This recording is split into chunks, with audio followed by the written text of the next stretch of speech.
युवा धनुर्धर जो बहुत सारी प्रतियोगिताएं जीत चुका था और हर प्रतियोगिता वही जीता करता था। ऐसा करते करते वो बहुत महान धनुर्धर अपने आप को समझने लगा था। वो अच्छे अच्छे धनुर्धरों को चुनौतियां देता और फिर उन्हें परास्त कर उनका मजाक उड़ाया करता था और उसे लगने लगा था कि इस दुनिया का सर्वश्रेष्ठ धनुर्धर वही है। उसने एक बार एक जैन मास्टर को चुनौती देने का सोचा और वो चुनौती देने के लिए जंगल के बीचों बीच जैन मठ में जा पहुंचा और वहां जाकर उसने उस जैन मास्टर से कहा कि मैं आपको चुनौती देता हूं, क्या आप मेरे साथ धनुर्विद्या का प्रतियोगिता में भाग लें।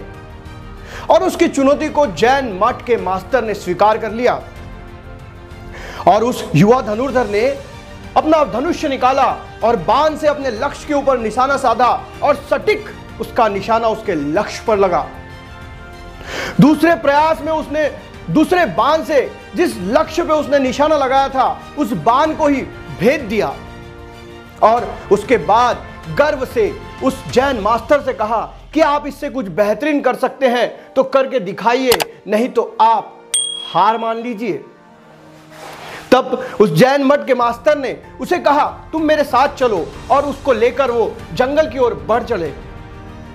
घना जंगल चलते चलते वो एक बहुत भयानक खाई के पास पहुंचे। तब उस धनुर्धर ने कहा कि मास्टर जी आप मुझे कहां ले जा रहे हैं। तब उस जैन मास्टर ने कहा बस कुछ देर और। जब वो लोग उस खाई के पास पहुंचे तो धनुर्धर ने देखा कि उस खाई के ऊपर एक लकड़ी का पुल बनाया हुआ है जो अब जर्जर हो चुका है। और जैन मास्टर ने उस धनुर्धर के तरफ देखकर कहा हे युवा धनुर्धर, हमें इस पुल के बीचों बीच जाना है और वहां से अपने लक्ष्य पर निशाना लगाना है।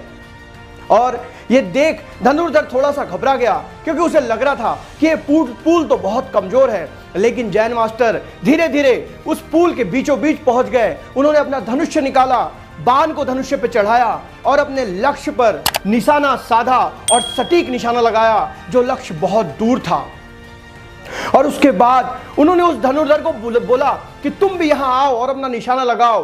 वो युवा धनुर्धर जैसे तैसे डरते डरते उस पुल के बीचों बीच में पहुंचा और घबराते घबराते अपना धनुष्य निकाला, बाण धनुष्य पे चढ़ाया और निशाना लगाया। जैसे ही उसने निशाना लगाया वो अपने लक्ष्य के पास भी नहीं पहुंच पाया।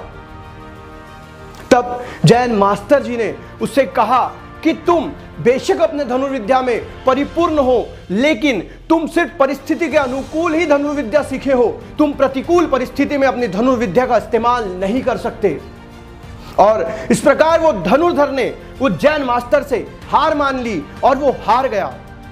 लेकिन जैन मास्टर ने उससे कहा कि जब तक तुम में किसी चीज को सीखने की जिज्ञासा होती है तब तक तुम्हारे ज्ञान में वृद्धि होती है, लेकिन जिस वक्त तुम्हें यह लगता है कि तुम सर्वश्रेष्ठ हो उसी दिन तुम्हारे पतन की शुरुआत हो जाती है।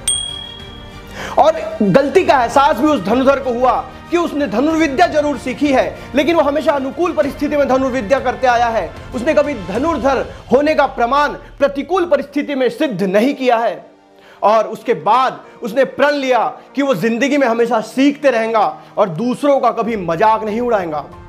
दोस्तों, एक कहानी हमें बताती है कि हमारे मन में अगर सीखने की जिज्ञासा है तो हम जिंदगी भर सीखते रहेंगे, लेकिन सीखते सीखते एक ऐसा पड़ाव भी आता है जहां हमको ये लगने लगता है कि हम सर्वश्रेष्ठ हैं, हम बेहतरीन हैं। तो ये बात अपने दिमाग में रखिए कि उस वक्त हम अपने पतन की ओर बढ़ चलते हैं, क्योंकि हमारे सीखने के सारे रास्ते उस विचार से बंद हो जाते हैं जिस प्रकार उस धनुर्धर ने अपनी विद्या को आगे नहीं बढ़ाया। दोस्तों, अगर ये छोटी सी कहानी आपको अच्छी लगी है तो वीडियो को लाइक करें और चैनल को सब्सक्राइब करें। साथ ही साथ हिट करें बेल आइकॉन को ताकि आने वाले वीडियोस की नोटिफिकेशन आपको सबसे पहले मिल सके। जय हिंद।